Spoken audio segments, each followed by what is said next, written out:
Chers téléspectateurs, bienvenue dans sa édition spéciale sur le Workfare Programme. Nous avons avec nous M. Sonassi du ministère du Travail et des Relations industrielles qui pour cause plus ça. M. Sonassi, bienvenue. Merci. Dis-nous qui travaillait les bénéficier quand libérant dans le Workfare Programme. Bon, travailler là pour gagner un Transitional Unemployment Benefit, c'est ça le TUB, qui peut être versé directement dans ce compte bancaire après que le bureau de travail approuve ce dossier. Bien évidemment, après qu'il nous finisse faire tout le contrôle nécessaire et aussi enquêter avec son employeur et il a tout les documents nécessaires. Puis le cas va être référé au ministère de la Sécurité sociale pour le paiement. Est-ce que y a un montant spécifique que le travailleur bénéficier quand libérant dans le Workfare Programme? Oui, et pour le premier 3 mois, donc les Bougans se TUB à la raison de 90% de ce salaire de base. Et quatrième mois à sixième mois, donc next 3 months, les Bougans à 60% de ce salaire de base.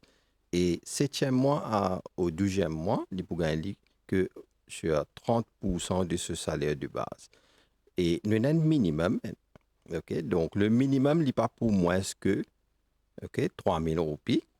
Et il est bon à signaler aussi le maximum qu'un travailleur a bénéficié. Ok, il peut calculer le plafond qui valait du jour, as from 1er juillet 2024, le chiffre finit à 25 475. Donc, si travailleur là sur la paye les 20 000 roupies, un pourcentage pour frapper directement sur la paye de base qui est de 20 000 roupies. Mais par contre, si un travailleur sur la paye, allons dire les 30 000 roupies, mais un pourcentage pas pour frapper le 30 000, mais plutôt le plafond qui me dit 25 475. Ce chiffre-là, pour l'année financière, là, le valeur du jour est toujours applicable parce qu'il prend l'effet 1er juillet 2024, il pour jusqu'à 30 juin 2025 cette année-ci. Est-ce que le travailleur peut aller au bureau de travail pour faire ce complète? Est-ce qu'il y a un document spécifique qu'il est supposé apporter avec lui? Oui, bien sûr.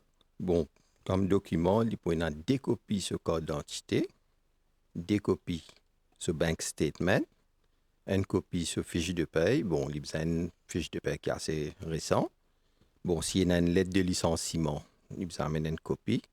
OK, bon, une preuve d'adresse, CWA, CEB ou Télécom.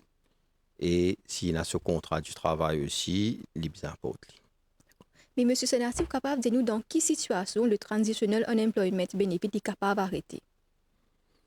Bon, parfois nous avons un travailleur il presque arrive sur l'âge de retraite qui, d'après la loi, c'est 65 ans. Bon, s'il arrive, bon, allons dire, il est 64 et demi, il a gagné quelques mois, mais aussitôt arrive 65 ans, le TUB peut arrêter, le TUB. Bon, et parfois arriver un travailleur, il gagne le travail in the course. Quand il peut encore recevoir ce TUB, il gagne le travail, donc il a d'après nous la loi, il bien finir rapport. Fait nous connaît dans un délai de 7 jours. Donc, là aussi, nous travaillons là avec nous, nous pouvons faire le nécessaire pour informer la sécurité sociale pour stop paiement. OK? Et aussi, si un travailleur refuse une offre d'emploi ou formation pour une deuxième fois, là aussi, c'est pour arrêter. M. Sonassi, nous remercions pour tout l'éclaircissement qu'il vous apporté aujourd'hui. Merci bien. Et nous, mes téléspectateurs, nous retrouvons pour une nouvelle édition. À très bientôt.